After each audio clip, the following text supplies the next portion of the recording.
नमस्कार दुनिया हालचाल को स्वागत करुछि मु संजय। आसंतु नजर पकाइबा वर्तमान मुख्य खबर उपरे।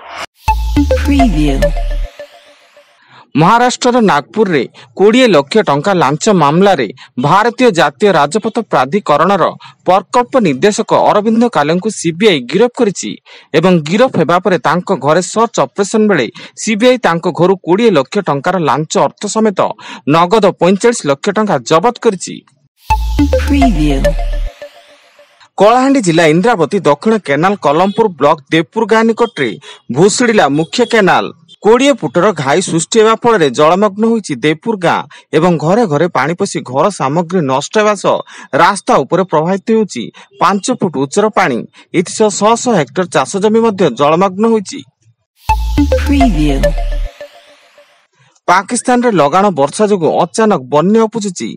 बन्या जोगु 29 जनकर मृत्यु घटिया बेले शताधिक बासगृह भासी जाइथिबा देखिबाकु मिलिछि एवं वर्षा विपाप्त जोगु 50 रु अधिक निखोज थिया बेले स्थानीय प्रशासन पक्षरु 10,000 लोकंकु सुरक्षित स्थानकु स्थानांतर करा जाइछि। गंजाम जिला ब्रह्मपुर तप्तपाणी घाटी रे बरयात्री बस दुर्घटनाग्रस्त। एही दुर्घटना रे 7 जन यात्री आहत होई दिगपंडी गोष्ठी स्वास्थ्य केन्द्र रे भर्ती थिया बेले बस टी नियंत्रण हराई रास्ता कड़र एक बड़ पत्थर को धक्का देइतिला। कलाहांडी जिला भवानीपाटना सदर थाना छत्तीकुड़ा रास्ता रे बोलेरो बुलेट मध्य मुहांमुही धक्का। एथिरे बुलेट रे थिबा 2 जनकर मृत्यु घटिया बेले मृतक द्वय हेले किडिंग गाँर जगतानंद सबर और कपिलास राउत एवं घटनास्थल रे सदर थाना पुलिस रो तदंत जारी।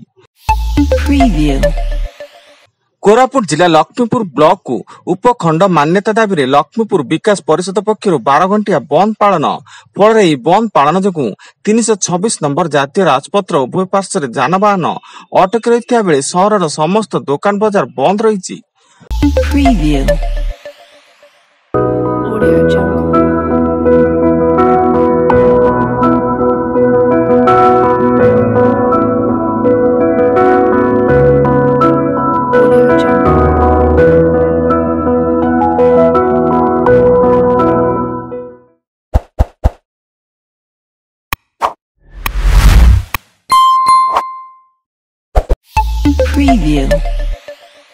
मयूरभंज जिला कुलियणा पुलिस गांगराज ठारे पाट्रोलिंग बेले एक मारुति भ्यान रु 8टी पेटी 800 बोतल बेआईन कप सिरप जबत जड़े गिरफ अभियुक्त जनक सुखुआपड़ा अंचल राकेश प्रसाद साह होता बेले पुलिस एक मामला रुजु कर कोर्ट चालाण करिछि।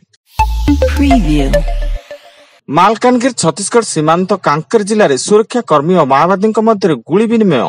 एथिरे जड़े माओवादी निहत होता बेले विपुल परिमाणर विस्फोरक सामग्री सह AK-47 जबत एवं एही घटना रे जड़े जवान शहीद।